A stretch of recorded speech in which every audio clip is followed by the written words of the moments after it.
ಇವತ್ತು ನನ್ನ ಮನಸ್ಥಿತಿ ನೋಡಿ ಸರ್, ಯಾರೋ ಸೆಳೀತಾರ ನಾನು ಹೋಗ್ತೀನಿ, ಯಾರೋ ಹೇಳ್ತಾರ ನಾನು ಕೇಳ್ತೀನಿ ಅಂದ್ರೆ ನನ್ನ ಮೈಂಡ್ ಸೆಟಪ್ ಇರಬೇಕು ಸರ್. ನನ್ನ ನಿರ್ಧಾರ ಇರಬೇಕು.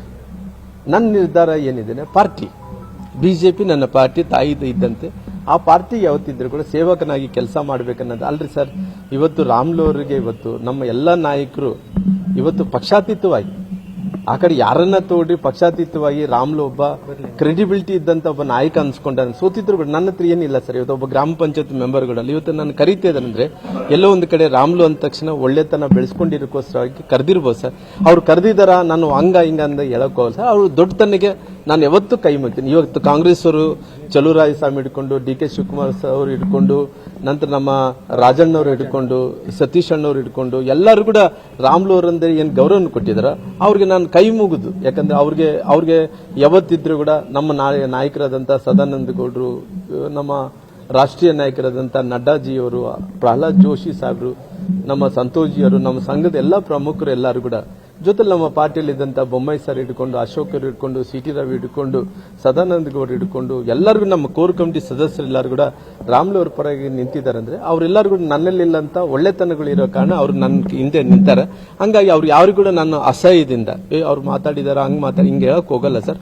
ಅವ್ರ ಪ್ರೀತಿ ಯಾವತ್ತೂ ನಾನು ಋಣಿ ಆಗಿದ್ದೇನೆ ಸರ್. ನನ್ನ ಸ್ಟ್ಯಾಂಡ್ ವೆರಿ ಕ್ಲಿಯರ್ ಇದೆ. ಮತ್ತೆ ನಾನು ಮುಂದಕ್ಕೆ ಅದನ್ನ ಬಳಸಕ್ ಹೋಗಲ್ಲ, ಸುತ್ತಿ ಬಳಸಿ ಮಾತಾಡಕ್ ವೆರಿ ಕ್ಲಿಯರ್. ಹಿಂದೆನೂ ಕೂಡ ಬಿಜೆಪಿ ಅವರು ಡಿಸಿಎಂ ಕೊಡ್ತೀವಿ ಅಂತ ಹೇಳಿ ಮೋಸ ಮಾಡಿದ್ರು ಅಂತ ಸರ್. ಇವತ್ತು ಇಡೀ ರಾಜ್ಯದಲ್ಲಿ ಎಲ್ಲಾ ಕಡೆ ಕೂಡ ನೋಡ್ರಿ ಸರ್, 2019 ಲೋಕಸಭೆ ಚುನಾವಣೆಗಳು ತೆಗೆದು ನೋಡ್ರಿ. 2000 ಲೋಕಸಭಾ 19ರಲ್ಲಿ ಚುನಾವಣೆ ನಡೆದಂತ ಟೈಮಲ್ಲಿ ಎಲ್ಲರಲ್ಲಿ ಕೂಡ ಒಂದೇ ಒಂದು ರಾಮ್ಲು ಅವರಿಗೆ ರಾಜ್ಯದ ಉಪಮುಖ್ಯಮಂತ್ರಿಗಳಾಗಬೇಕು.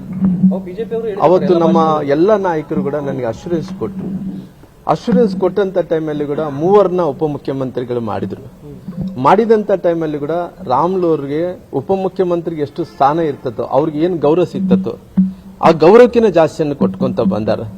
ಮುಂದೆ ಭಗವಂತ ನನ್ ಯಾವತ್ತೂ ಕೂಡ ಪಾರ್ಟಿ ಬಿಟ್ಟುಕೊಡಲ್ಲ ಅನ್ನಂತ ವಿಶ್ವಾಸ ಇದೆ. ಹಂಗಾಗಿ ನನಗೆ ಇವತ್ತು ಒಂದು ಕಡೆ ಪಾರ್ಟಿ, ಒಂದು ಕಡೆ ಅಧಿಕಾರ ನೋಡಿದಂತ ಟೈಮಲ್ಲಿ ಅಧಿಕಾರ ಶಾಶ್ವತ ಅಲ್ಲ. ಎಷ್ಟೋ ಮಂದಿ ಲಕ್ಷಾಂತರ ಮಂದಿ ಕಾರ್ಯಕರ್ತರು ಕೂಡಿದ್ರೆ ಪಾರ್ಟಿ. ಅವ್ರೆಲ್ಲರೂ ಕೂಡ ಇಲ್ಲಿ ನಿಂತಂತವ್ರು ಜಾತ್ಯತೀತವಾಗಿ ಪಕ್ಷಾತೀತವಾಗಿ ಬಂದಾರ ಸರ್. ಇವತ್ತು ಬಂದಾರ ಇರಕಣ ಇವತ್ತು ಅವರೆಲ್ಲರೂ ಸಹಾಯ ಮಾಡಿದ್ಕೋಸ್ಕರವಾಗಿ ಇವತ್ತು ಸರ್ಕಾರ ಬಂತು ಈ ರಾಜ್ಯದಲ್ಲಿ. ಎಲ್ಲ ಕೆಳ ಸಮುದಾಯಗಳು, ಮುಂದುವರೆದಂತ ಸಮುದಾಯಗಳೆಲ್ಲರೂ ಸಹಾಯ ಮಾಡಿದ್ಕೋಸ್ಕರವಾಗಿ ಇವತ್ತು ಅವಕಾಶ ಬಂತು.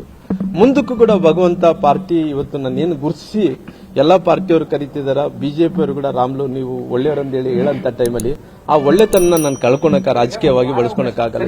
ಈ ಡೆವಲಪ್ಮೆಂಟ್ ಆದ್ಮೇಲೆ ಕಾಂಗ್ರೆಸ್ನವರು ಯಾರಾದ್ರೂ ನಿಮ್ಮನ್ನು ಸಂಪರ್ಕ ಮಾಡಿದ್ರ ಅಂತ ಸರ್? ನಾನು ಯಾವತ್ತಿದ್ರು ಕೂಡ ಇವತ್ತು ಅವರು ನಿಮ್ಮ ಮಾಧ್ಯಮದ ಮೂಲಕ ಬಹಿರಂಗವಾಗಿ ಕರೀತಿದ್ದಾರೆ ಸರ್. ಇದನ್ನು ಮುಚ್ಚಿ ಮರಿ ಇಲ್ಲ. ಹಂಗಾಗಿ ನಾನು ಯಾವತ್ತಿದ್ರು ಕೂಡ ಏನೇ ಮಾಡ್ಬೇಕಂದ್ರೆ ನಾನು ಹೇಳ್ತೀನಲ್ಲ ಸರ್, ಏನೇ ಮಾಡ್ಬೇಕಾದ್ರೂ ನಿಮ್ಮನ್ನೆಲ್ಲ ಕೂಡಿಸ್ಕೊಂತೀನಿ ಸರ್. ಅಂತ ನಿರ್ಧಾರ ಬರ್ಬೇಕಾದ್ರೆ ನಾನು ಒಳಗೊಳಗೆ ಮಾಡುವಂತನಲ್ಲ ಸರ್. ಯಾವತ್ತಿದ್ರು ಕೂಡ ರಾಜಕಾರಣದ ಆಗಿರ್ಬೋದು, ನನ್ನ ನಿಜ ಜೀವನದಲ್ಲಿ ಆಗಿರ್ಬೋದು ಓಪನ್ ತೆರೆದಿದ್ದಂತ ಪುಸ್ತಕ ಸರ್. ಎಲ್ಲ ವಿಚಾರಗಳನ್ನು ತಿಳಿಸುವಂತ ಕೆಲಸ ಮಾಡ್ತೇನೆ.